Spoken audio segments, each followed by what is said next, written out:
नमस्कार, स्वागत है आप सभी का सुबह 9 बजे की खबरों के साथ। मैं हूं प्रीति। आइए एक नजर डालते हैं हेडलाइंस पर। भूमि बिल पर सरकार ने दिए नरमी के संकेत। सहमति लेने और सामाजिक प्रभाव के आकलन पर राज्यों को मिल सकता है अधिकार। नई धारा जोड़ने पर विचार। जीएसटी से जुड़े विधेयक पर राज्यसभा की प्रवर समिति ने सौंपी रिपोर्ट। ज्यादातर प्रावधानों पर मुहर। राज्यों को नुकसान के लिए 5 साल तक मुआवजे की सिफारिश। व्यापम मामले में जेल में बंद मध्य प्रदेश के पूर्व शिक्षा मंत्री लक्ष्मीकांत शर्मा के खिलाफ सीबीआई की एफआईआर। सिपाहियों की भर्ती में धांधली का आरोप। सीबीआई ने अब तक किए 13 मामले दर्ज। और गुजरात में स्थानीय निकायों के जनप्रतिनिधियों के लिए वोटिंग होगी अनिवार्य। राज्य सरकार लाएगी अध्यादेश, अक्टूबर से होगा लागू। और निजता के अधिकार की आड़ लेकर रद्द नहीं की जा सकती आधार योजना। केंद्र सरकार की सुप्रीम कोर्ट में दलील, निजता को मौलिक अधिकार मानने से इनकार।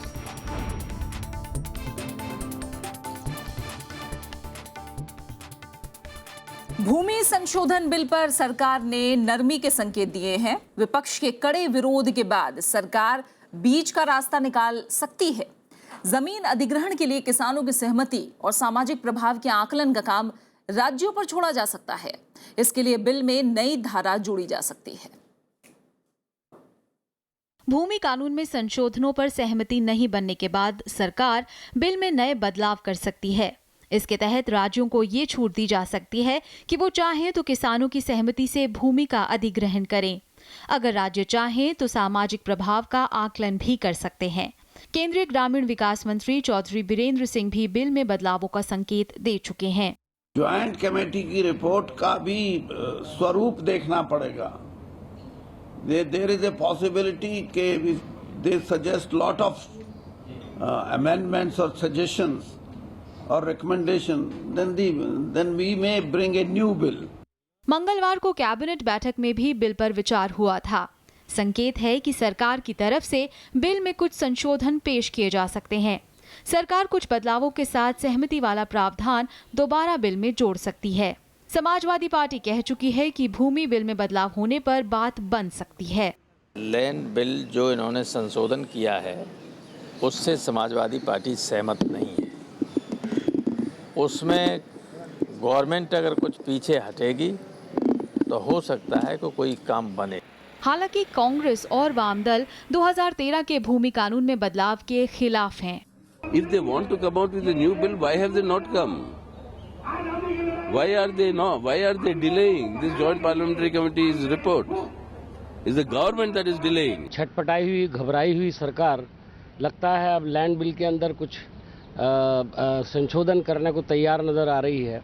लेकिन हमने पहले भी कहा है और अब दोबारा से कह रहे हैं कि जो पहले बिल बना था उसी को अगर सरकार ले आएगी तो ज्यादा फायदे में रहेगी। इस बीच रक्षा मंत्रालय ने कहा है कि भूमि कानून में संशोधन से भ्रम की स्थिति खत्म हो गई है।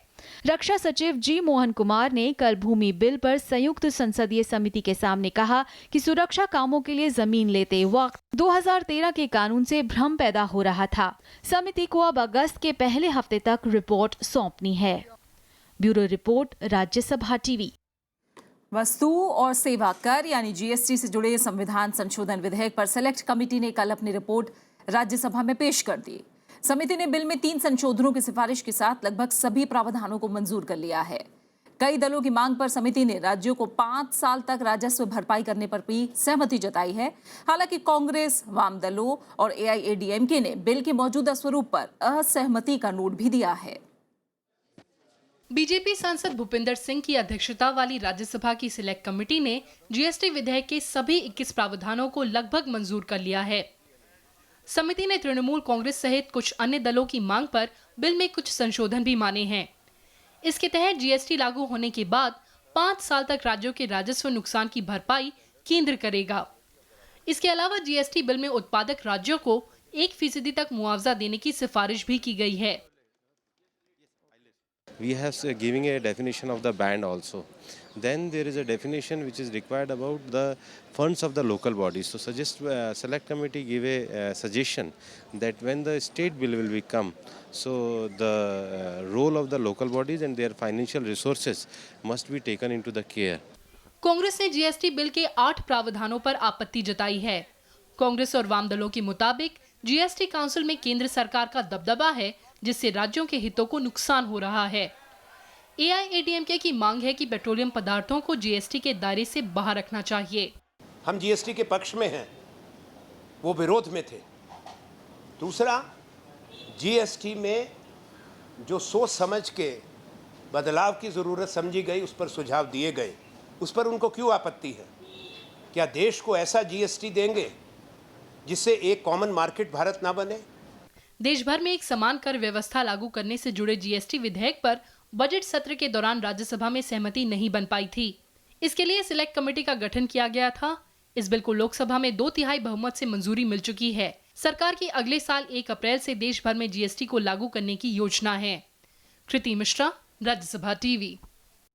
और वहीं ललित मोदी और व्यापम घोटाले के मामलों में विपक्ष के भारी विरोध के चलते संसद की कार्यवाही लगातार दूसरे दिन भी बाधित हुई। विपक्ष ने सुषमा स्वराज, वसुंधरा राजे और शिवराज सिंह चौहान के इस्तीफे के साथ इस मामले में प्रधानमंत्री से भी जवाब मांगा है, लेकिन सरकार ने इससे इनकार करते हुए विपक्ष पर चर्चा से भागने का आरोप लगाया। लगातार गतिरोध के चलते सदन की कार्यवाही दिन में कई बार स्थगित हुई। Any fact with regard to any improper conduct, start the discussion. I dare you to start the discussion if you have any fact. How much cash has your Chief Minister of Himachal Pradesh deposited in a bank? How much cash has your Chief Minister deposited? Are you willing to discuss that? विपक्ष के आरोपों पर सरकार ने भी अपने मंत्रियों का पुरजोर बचाव किया है। नेता सदन अरुण जेटली ने कांग्रेस सहित विपक्षी दलों को इस मामले पर चर्चा शुरू कराने की चुनौती दी। विपक्ष के आरोपों पर पलटवार करते हुए सरकार ने कई कांग्रेसी नेताओं के खिलाफ भ्रष्टाचार का भी जिक्र कर दिया। सरकार के रुख से ये साफ हो गया है कि व्यापम या ललित मोदी प्रकरण में फिलहाल वो विपक्ष के सामने झुकने को तैयार नहीं है। May I ask a question from Mr. Yechuri? Which provision of law has the External Affairs Minister violated that an investigation can be ordered if he is good enough to educate me? Is there any provision of law that Mrs. Sushma Swaraj has violated? Please educate us on that. लेकिन कांग्रेस ने लगातार दूसरे दिन ललित मोदी विवाद पर अपना विरोध जारी रखा। कांग्रेस की ओर से आनंद शर्मा ने स्थगन प्रस्ताव का नोटिस दिया और घोटालों के मामले में प्रधानमंत्री से भी जवाब की मांग की। कांग्रेस को इसमें अन्य दलों का भी साथ मिला। I have given a notice for the suspension of business of the day that will include everything. Solanki जी से लेकर आपके अश्वनी कुमार जी, बंसल साहब और अरुण जी, हम सब साथ थे। सदन नहीं चला जब तक इनका इस्तीफा नहीं हो गया। बीएसपी और सीपीएम ने भी व्यापम मामले में सरकार पर तीखे हमले किए। सीताराम येचुरी ने कहा कि सदन में चर्चा का मामलों की जांच से कोई लेना देना नहीं है। People who have associated with that have died outside the state. It is not the jurisdiction of one state alone. Yeah, and therefore, and secondly, I want to make an important point before you rule. The point is, the job of the parliament is to make the government accountable. माननीय उपसभापति जी, हमारी party का ये कहना है कि मध्य प्रदेश के मुख्यमंत्री को लेकर सीबीआई जांच के आदेश हुए हैं। आदेश सीबीआई जांच तभी निष्पक्ष तौर से हो पाएगी जब मुख्यमंत्री का इस्तीफा हो जाएगा। इन विवादों के बीच केंद्रीय विदेश मंत्री सुषमा स्वराज के ट्वीट ने राजनीतिक माहौल को और गर्मा दिया है। सुषमा ने कहा है कि कांग्रेस के एक वरिष्ठ नेता ने उन पर कोयला घोटाले में आरोपी संतोष बागरोडिया को डिप्लोमेटिक पासपोर्ट जारी करने के लिए दबाव डाला था। उन्होंने कहा कि वो सदन में ललित मोदी मामले में जवाब के दौरान उस कांग्रेसी नेता का नाम बताएंगी। कृति मिश्रा, राज्यसभा टीवी। और सिर्फ राज्यसभा में ही नहीं, इस मसले को लेकर लोकसभा में भी गतिरोध देखने को मिला। संसद की कार्रवाई में जारी अवरोध पर लोकसभा में कांग्रेस के नेता मल्लिकार्जुन खड़गे का कहना है कि इस्तीफे की मांग पर विपक्ष एकजुट है और इसके बाद ही सदन में चर्चा शुरू होगी। उनसे बात की हमारे संवाददाता श्याम सुंदर ने। आप लोगों ने जब प्रोटेस्ट किया तो स्पीकर ने वार्न किया है कि आपके खिलाफ एक्शन लिया जा सकता है। ठीक है, उनको अधिकार है, कुछ भी ले सकते हैं, लेकिन पार्लियामेंट्री डेमोक्रेसी में स्लोगन शाउटिंग हो, प्रोटेस्ट हो, पेपर बताना हो, ये होते रहते हैं। लेकिन ऐसा अगर स्पीकर उसको ऑब्जेक्शन लेके डिसिप्लिन एक्शन का अगर डर बताते हैं तो उन्होंने पीछे जो अपोजिशन पार्टी के लोग इस हाउस में क्या किए थे, अगर वो प्रोसीडिंग देखे तो स्पीकर को भी मालूम होगा कि हम जो कर रहे हैं वो ठीक है या नहीं। आपका जो एडजर्नमेंट मोशन का नोटिस था उसको डिसअलाउ किया स्पीकर ने, लेकिन अगर सरकार चर्चा के लिए तैयार हो जाती है तो क्या हाउस चलने देंगे आप? देखिए, पहले उनका ही है, उन्होंने जो प्रथा डाली है वही हम चाहते हैं कि उसको वो दोहराए, क्योंकि जब अपोजिशन में सुषमा स्वराज जी लीडर थी और जेटली साहब जब अपर हाउस के लीडर थे, उन्होंने एक राजा के केस में, अश्विन जी के केस में, बंसाल जी के केस में, तरूर के केस में उन्होंने फर्स्ट रिसिग्नेशन, उसके बाद डिस्कशन। जब ये उसूल और ये तत्व आप इस पार्लियामेंट में उसका आर्गुमेंट किए, फिर आप क्यों पीछे हट रहे हैं? आप जैसा आप पहले पूछे हैं वही ढंग से हम पूछ रहे हैं, तो इसीलिए पहले रिसिग्नेशन दो, फिर बाद में डिस्कशन करेंगे। क्या आप कह सकते हैं कि opposition is United on this issue? No, they all are united. You know that all people are coming. और संसद सत्र से अलग कुछ और अहम खबरें। दिल्ली सरकार ने महिला आयोग की अध्यक्ष स्वाति मालीवाल की नियुक्ति रद्द करने के उपराज्यपाल के फैसले को मानने से इनकार कर दिया है। वहीं मालीवाल ने दावा किया है कि उन्हें उपराज्यपाल कार्यालय ने ऑफिस नहीं आने को कहा है क्योंकि इसे लॉक कर दिया गया है। हालांकि उपराज्यपाल कार्यालय ने इस आरोप से इनकार किया है। उपराज्यपाल ने नियुक्ति आदेश जारी करने के लिए सामाजिक कल्याण विभाग के प्रधान सचिव से जवाब भी मांगा है। दिल्ली महिला आयोग के अध्यक्ष पद पर स्वाति मालीवाल की नियुक्ति को लेकर एक बार केजरीवाल सरकार और उपराज्यपाल फिर आमने सामने हैं। दिल्ली के उपराज्यपाल नजीब जंग ने दिल्ली महिला आयोग में अध्यक्ष के तौर पर स्वाति मालीवाल की नियुक्ति रद्द कर दी है। उपराज्यपाल कार्यालय ने इस बारे में मुख्यमंत्री को चिट्ठी भी भेजी है। इसमें लिखा है कि दिल्ली सरकार ने नए अध्यक्ष की नियुक्ति पर उनसे मंजूरी नहीं ली, जबकि 2002 के गृह मंत्रालय के नोटिफिकेशन के मुताबिक दिल्ली में सरकार का मतलब उपराज्यपाल है। पहले भी दिल्ली महिला आयोग की नियुक्ति में एलजी की मंजूरी होती रही है। एलजी साहब ने जो आज कहा है वो कुछ नया नहीं कहा है, वो सिलसिला पुराना है और सरकार के काम करने का सिलसिला भी पुराना हो चुका। स्वाति मालीवाल ने अपनी नियुक्ति पर उठे विवाद पर कहा है कि इस मामले में तकनीकी गड़बड़ी है और इसका समाधान निकाल लिया जाएगा। मेरे पास कोई भी किसी भी प्रकार का कोई फॉर्मल कम्युनिकेशन इस मामले में नहीं है और मुझे लगता है कि अगर कुछ है भी तो वो छोटा मोटा कोई टेक्निकल ग्लिच है, क्योंकि दिल्ली के मुख्यमंत्री ने मेरे को नियुक्त किया है। मेरे पास एक नोटिफिकेशन की कॉपी है और मैं तो अपना काम कंटिन्यू करूंगी।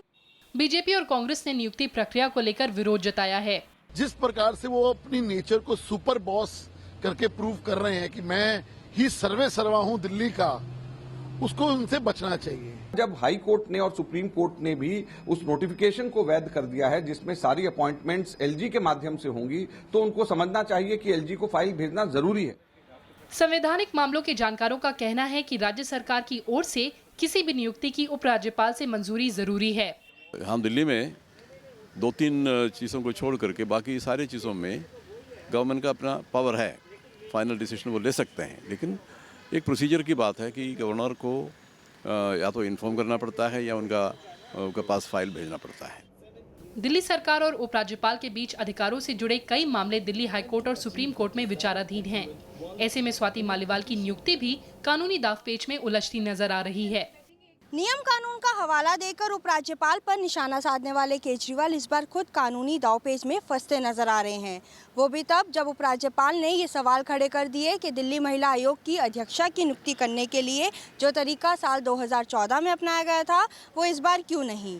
कैमरा पर्सन संजय कुमार के साथ अनु दीवान, राज्यसभा टीवी, दिल्ली। सीबीआई ने व्यापम मामले में मध्य प्रदेश के पूर्व शिक्षा मंत्री लक्ष्मीकांत शर्मा और उनके सहयोगी ओम प्रकाश शुक्ला पर एफआईआर दर्ज की है। ये मामला मध्य प्रदेश में सिपाहियों की भर्ती से जुड़ा है। इस एफआईआर में कुल 52 लोगों के नाम हैं। इसी मामले में शर्मा फिलहाल जेल में है।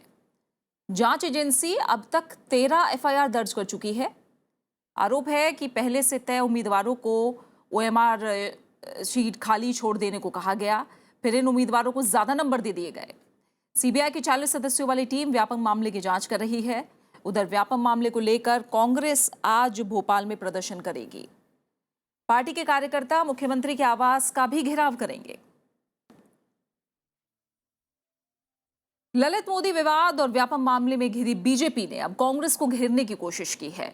पार्टी ने उत्तराखंड के मुख्यमंत्री हरीश रावत के निजी सचिव मोहम्मद शाहिद का स्टिंग जारी किया। बीजेपी ने मुख्यमंत्री पर शराब कारोबारियों को फायदा पहुंचाने का आरोप लगाते हुए इस्तीफा मांगा है। वहीं हरीश रावत ने वीडियो की सत्यता पर सवाल उठाया है। उनका कहना है कि लाइसेंस निजी लोगों के बजाय पीएसयू को दिए गए हैं, जिससे कुछ लोगों को ऐतराज है।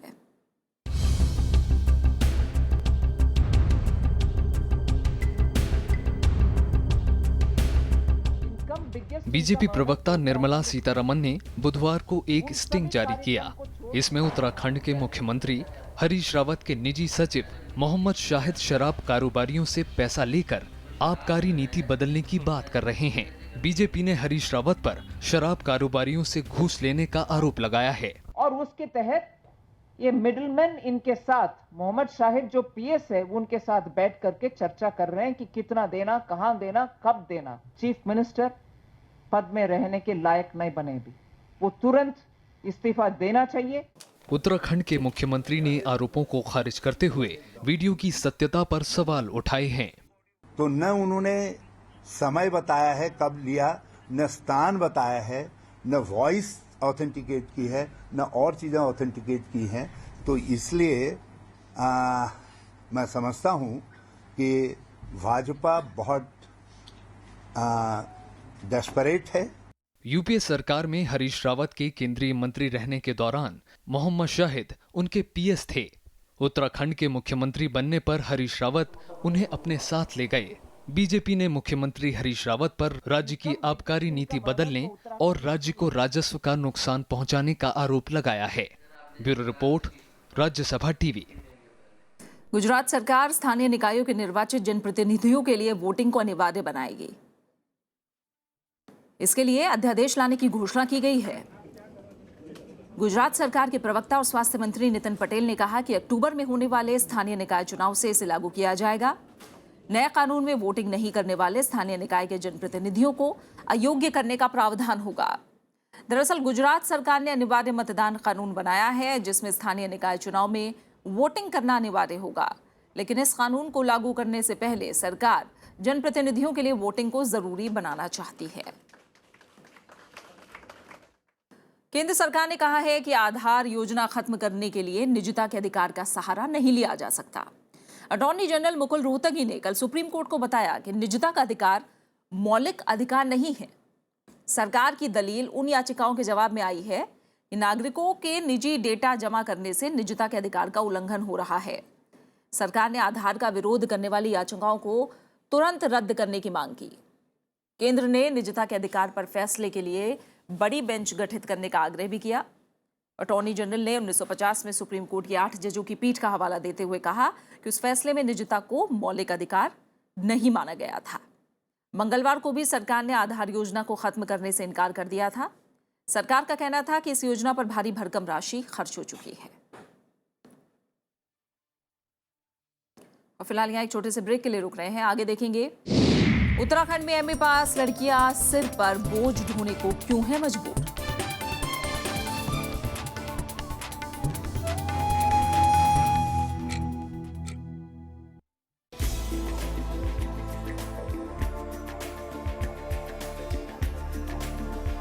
कला की दुनिया हो या साहित्य का संगम, पर्दे के सितारे हों या संगीत की सरगम, हम हैं सबके साथ हरदम। देखिए शख्सियत, गुफ्तगू और विरासत का इंद्रधनुषी संसार। देखिए सिर्फ राज्यसभा टीवी के पर्दे पर बार बार।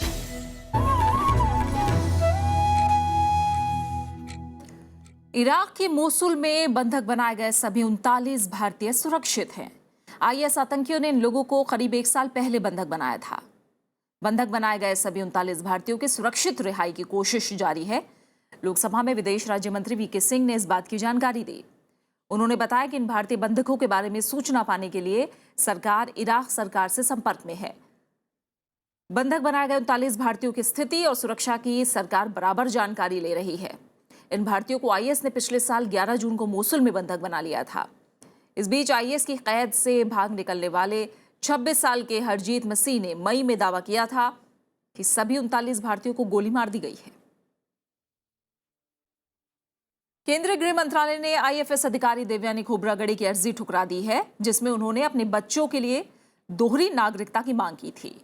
उनकी दोनों बेटियां भारत में पैदा हुई हैं, लेकिन उन्होंने अमेरिकी नागरिकता ले रखी है क्योंकि देवयानी के पति अमेरिकी नागरिक हैं।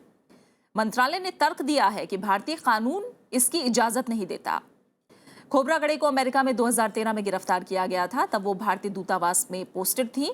देवयानी की बेटियों के पास अमेरिकी पासपोर्ट होने की जानकारी मिलने के बाद विदेश मंत्रालय ने बच्चों का भारतीय पासपोर्ट निरस्त कर दिया। उन्होंने इसे दिल्ली हाईकोर्ट में चुनौती दी है। सरकार ने पुणे में फिल्म एंड टेलीविजन इंस्टीट्यूट यानी FTII के हड़ताली छात्रों को सख्त चेतावनी दी है। संस्थान के नए निदेशक प्रशांत पाथरबे से मुलाकात के बाद छात्रों ने कहा कि हड़ताल खत्म होने से पहले सरकार बातचीत के लिए तैयार नहीं है। छात्रों ने 3 अगस्त को दिल्ली में प्रदर्शन करने की योजना बनाई है। हड़ताली छात्र सांसदों को चिट्ठी भी लिखकर समर्थन मांग रहे हैं। सूचना प्रसारण मंत्रालय ने हड़ताली छात्रों को इंस्टीट्यूट से निकालने की बात कही है। FTII के छात्र संस्थान के नए चेयरमैन गजेंद्र चौहान को हटाने की मांग कर रहे हैं। अभिनेता चौहान की नियुक्ति के बाद से ही संस्थान के छात्र हड़ताल पर हैं, जो 41 दिनों से जारी है। वाहनों से होने वाले प्रदूषण पर अधूरी जांच रिपोर्ट को लेकर नेशनल ग्रीन ट्रिब्यूनल ने दिल्ली सरकार को फटकार लगाई है। इसके साथ ही दिल्ली में आने वाले वाहनों की जांच के लिए NGT ने 3 टीमों का गठन किया है, जो शाम 5 बजे से सुबह 7 बजे तक वाहनों की जांच करेंगी। इसमें परिवहन विभाग, केंद्रीय प्रदूषण नियंत्रण बोर्ड और दिल्ली पुलिस के अधिकारी शामिल हैं। दिल्ली सरकार की रिपोर्ट में जिस तौर तरीके से प्रदूषण की जांच की गई, उस पर NGT ने आपत्ति जताई। रिपोर्ट में 112 ट्रकों की जांच की बात कही गई थी, जिसमें से सिर्फ 8 ही प्रदूषण मानकों पर खरे नहीं उतर रहे थे।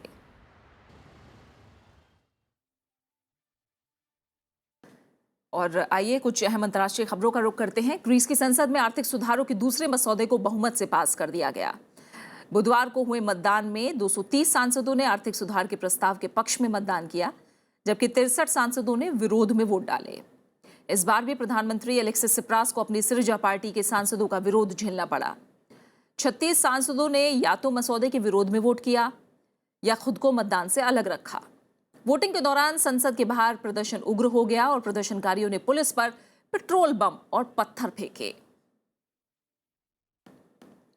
अफगानिस्तान के उत्तरी इलाके में एक आत्मघाती धमाके में 19 लोगों की मौत हो गई और 38 लोग जख्मी, माफ कीजिएगा 38 लोग जख्मी हुए हैं। ये घटना फरियाब प्रांत के अलमार जिले की है, जहां हमलावर ने भीड़ भाड़ वाले बाजार में धमाके को अंजाम दिया। यह हमला अफगान सरकार और तालिबानी आतंकियों के बीच इलाके में शांति की बहाली के लिए अपनाई जा रही कोशिशों से ठीक पहले हुआ है। अभी किसी आतंकी संगठन ने इस हमले की जिम्मेदारी नहीं ली है। नाइजीरिया के पूर्वोत्तर शहर गोम्बे में हुए सिलसिलेवार बम धमाके में 40 से ज्यादा लोग मारे गए हैं, जबकि कई लोगों के जख्मी होने की भी खबर है। पहला धमाका स्थानीय समय के मुताबिक शाम करीब 7:30 बजे हुआ। इसके ठीक 20 मिनट बाद दूसरा धमाका हुआ। इन हमलों के पीछे आतंकी संगठन बोको हराम का हाथ माना जा रहा है। इससे पहले गोम्बे में गुरुवार को हुए आत्मघाती बम विस्फोटों में 49 लोग मारे गए थे। मई के बाद नाइजीरिया में हुए आतंकी हमलों में अब तक 750 से ज्यादा लोग मारे जा चुके हैं। खबर क्रिकेट से जुड़ी हुई। श्रीलंका से टेस्ट सीरीज के लिए टीम इंडिया का ऐलान आज होगा। टीम के 13 खिलाड़ियों के नाम लगभग तय हैं।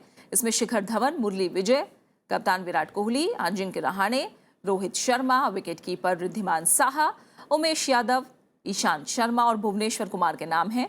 स्पिनर के तौर पर आर अश्विन चयनकर्ताओं की पहली पसंद है। श्रीलंका के खिलाफ 3 टेस्ट मैचों की सीरीज 12 अगस्त से शुरू होगी। पहला टेस्ट 12 से 16 अगस्त के बीच गौल में, दूसरा टेस्ट 20 से 24 अगस्त को कोलंबो में और तीसरा और आखिरी टेस्ट 28 अगस्त से 1 सितंबर के बीच कोलंबो में ही खेला जाएगा। शिक्षा को बदलाव का सबसे बड़ा हथियार माना जाता है। गांव-गांव तक शिक्षा की पहुंच तो हो चुकी है, लेकिन इससे महिलाओं की तकदीर आज भी नहीं बदल पाई है। उत्तराखंड के कई इलाकों में तमाम डिग्री हासिल कर चुकी महिलाएं आज भी सिर पर बोझा ढोती नजर आती हैं। नौकरी करने की इच्छा करती है, पर यहाँ तो कोई उद्योग धंधा भी नहीं है, नौकरी है नहीं, या कोई फैक्ट्री वैक्ट्री नहीं है जहाँ की हम अपना रोजगार उठाएं। इसलिए हमें ये बोझा उठाना पड़ रहा। सिमरन इस वक्त MA फाइनल ईयर में है। सोचा था पढ़ लिख कर अपनी और परिवार की तकदीर बदलेगी, लेकिन उसकी सारी आस धुंधली होती जा रही है। ये हाल सिर्फ सिमरन का ही नहीं, बल्कि उत्तराखंड के कई इलाकों में ऐसी अनेक लड़कियां हैं जिनकी किस्मत बोझ तले दबी है। घास काटने और बोझा उठाने में ही रोज जिंदगी गुजरती जा रही है। इन सभी को तलाश है एक अदद रोजगार के साधन की। ITI कर रही हूँ और यहाँ कोई रोजगार का साधन नहीं है और मैं चाहती हूँ कि यहाँ कोई रोजगार का साधन हो। अभी कोई रोजगार का कोई साधन नहीं है, सब रोजगार की तलाश में सब लोग, तो इसलिए घास तो काटना ही होगा। हर चुनाव में बेरोजगारी दूर करने के वादे करने वाली सरकार के पास भी कोई ठोस योजना नजर नहीं आती। जहाँ तक बंटे का सवाल है, ये दिनचर्या में शामिल है। हमारी महिला बहनें हो तो वो बंटे का बोझ केवल अपने बड़ों को नहीं, क्योंकि ये हमेशा जो घर का कार्य है जो दिनचर्या में शामिल होता है वो नौजवानों को और युवाओं को करना पड़ता है। पढ़ी लिखी महिलाओं को जिंदगी का अंधेरा दूर करने के लिए रोजगार की दरकार है। उत्तराखंड को अलग राज्य बनाने की मांग पूरी हुए 1.5 दशक बीत गया है, लेकिन इतना वक्त गुजरने के बाद भी ऐसी तस्वीरें माथे पर शिकन डाल देती हैं। Bureau report, Rajya Sabha TV.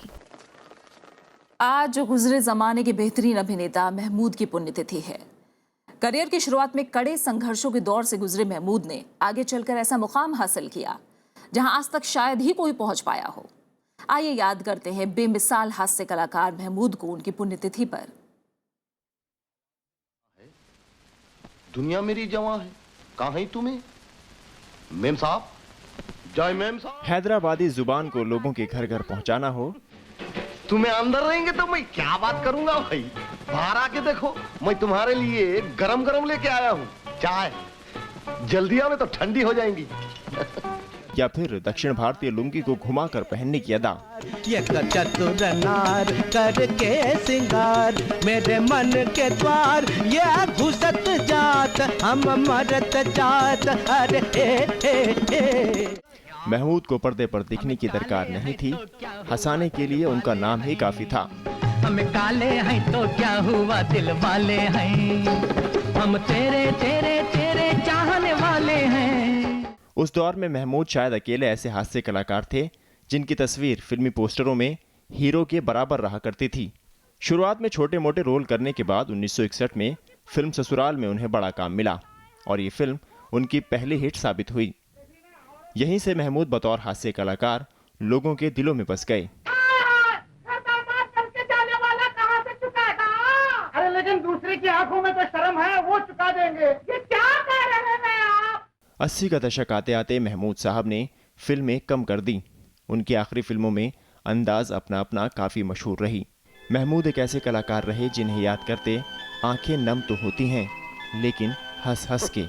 क्या रे, उंगली हिला को इशारा कर रहा है क्या, पोटी ओटी समझा क्या? मैं यमदूत हूँ। गाय का दूध, बकरी का दूध, भैंस का दूध, गाय का दूध, किसका दूध है?